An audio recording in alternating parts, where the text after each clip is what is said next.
Every so often a phone comes around that won't break the bank, but offers some decent quality specs, some nice features, and some really good looks. That's exactly what Umidigi is trying to do with its Z1 and Z1 Pro. Hey everybody, it's Andrew from AMDtech, and this is my unboxing and review of the Umidigi Z1 Pro, a mid-level flagship that doesn't break the bank. Now, GearBest sent over the unit for review. Now, I'm not being paid by GearBest, they just want my unbiased opinion on this product. The Umidigi Z1 Pro comes in at about $250 US. I'll put the link below for more information and where you can buy one. The only difference between the Z1 and the Z1 Pro is its type of display. On the Z1 Pro you get an AMOLED display, whereas on the Z1 you get an LCD display. Now you can get the Z1 Pro in either the passion red, it's very sharp looking, or the understated but also nice looking matte black. The main selling points here are its 5.5-inch AMOLED display, 6GB of RAM to help with performance, and its dual camera setup. Now that sounds great on paper, but how will it fare in real world usage? Let's find out. Now, I was really surprised by just how nice the packaging was, especially at a $250 price point. Very high end and very premium. Nice job Umidigi on the packaging and unboxing experience. First up is your USB Type-C cable. It's in red and it is used to charge your device to go with the fast charger. I'll talk about battery life and charging times later in this review. Holding the Z1 Pro in the hand for the first time, you realize how thin and light this smartphone is. It feels really good in the hand. And it comes with a polyurethane case. Nice touch to include that in the box. And you get some documentation in the box. It's also in English, nice to see that, and a SIM ejection tool along with some wipes, which you'll need in order to install the included screen protector.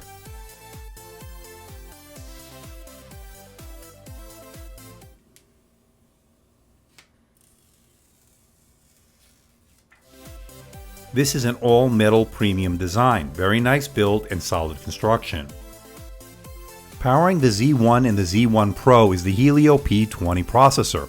It's an octa-core processor with 6GB of RAM and 64GB of onboard storage, which is expandable via the microSD card slot. It also has a 4000 mAh battery. But the star of this show has to be its 5.5-inch AMOLED display. It has a resolution of 1920 by 1080. That's 400 pixels per inch, and it's covered in Gorilla Glass 4. It also uses 2.5D arc glass. And it comes to a maximum brightness of about 400 nits. Not the brightest in the world, but certainly not the worst I've ever seen. It also has about a 72% screen-to-body ratio. And as you probably know by watching my channel, you know I'm a big fan of the AMOLED displays. That technology really is something I do like. I like its deep, inky blacks and those very vibrant, punchy colors. This is exactly what you'd get on this display. And if you're not satisfied with the calibration out of the box, you can use the Mirror Vision setting to adjust it to your liking.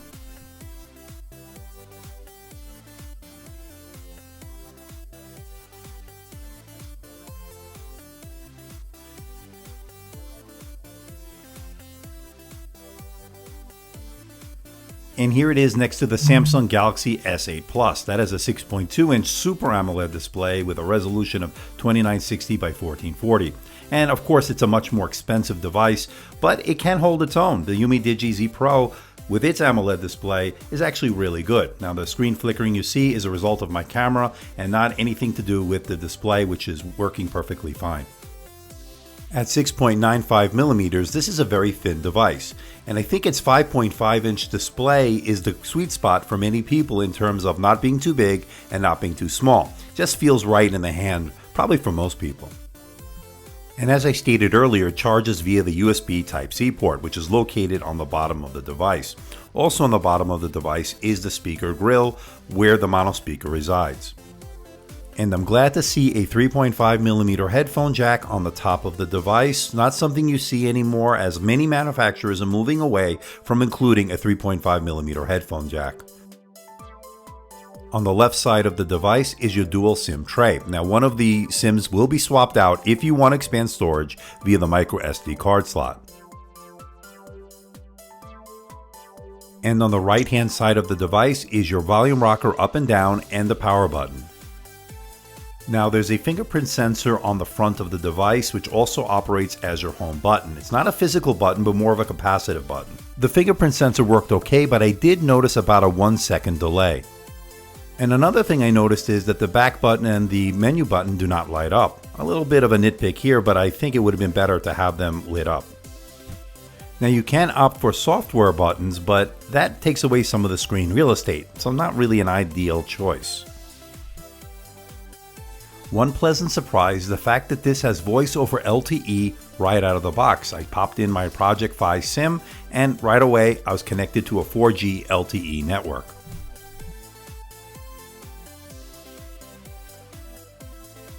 Now please keep something in mind, I don't have the greatest signal in my studio, so some of these scores are not indicative of what it can do in terms of LTE performance. And for what it's worth, I don't have the greatest Wi-Fi signal either, but it did do 81 down and 31 up in terms of its performance. Now there is a dual camera setup on the back. It's a 13 and a 5 megapixel respectively. Now it does f2.4, there's phase detection, continuous autofocus shooting, and it also has HDR. And it shoots 4K video at 30 frames per second. Now you can do the bokeh effect. I think it's a more gimmicky on this device. It's very manufactured, it doesn't look natural.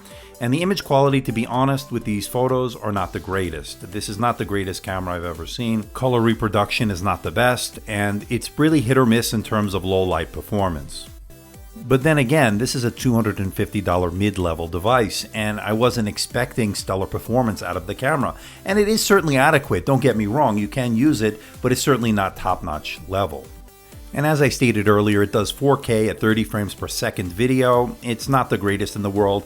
With the right lighting situations, it's certainly usable. And in low light situations, it's certainly not the best. But it is definitely usable when you need to do 4K video. So this is the front-facing camera on the Umidigi Z1 Pro. It's not the greatest in low light situations, as you can see. Certainly will work if you need to do Skype, if you need to do a video conference. It definitely will get the job done, but certainly not outstanding by any means. It certainly is adequate at best. The Z1 and the Z1 Pro sport a mono speaker on the bottom of the device. Let's hear it in action.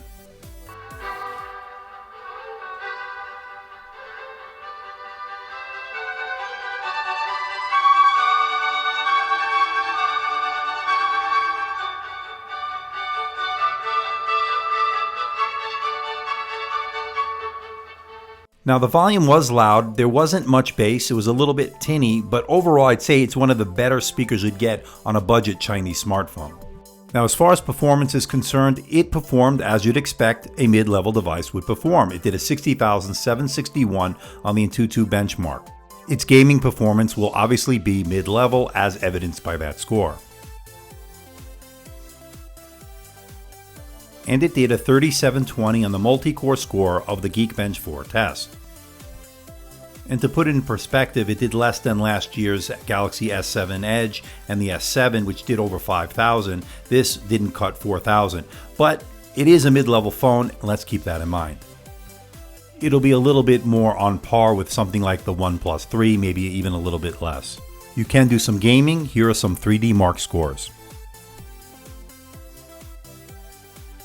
Now as far as battery life is concerned, it has a 4,000 mAh battery and it supports MediaTek Pump Express, and it took about 2 hours and 25 minutes to fully charge the device. Now of course your mileage may vary, but under my use case scenario, my normal day, I got about 8 hours and 14 minutes, which was okay. So to bring it all home, can I recommend the Umidigi Z1 Pro? And the answer is yes, I can recommend it. I like the fact that at $250 you're getting a sharp AMOLED display, super thin and light design, and speaking of the design, I like that red and I also like the matte black, the one I'm testing, and I like the fact that you get voice over LTE right out of the box.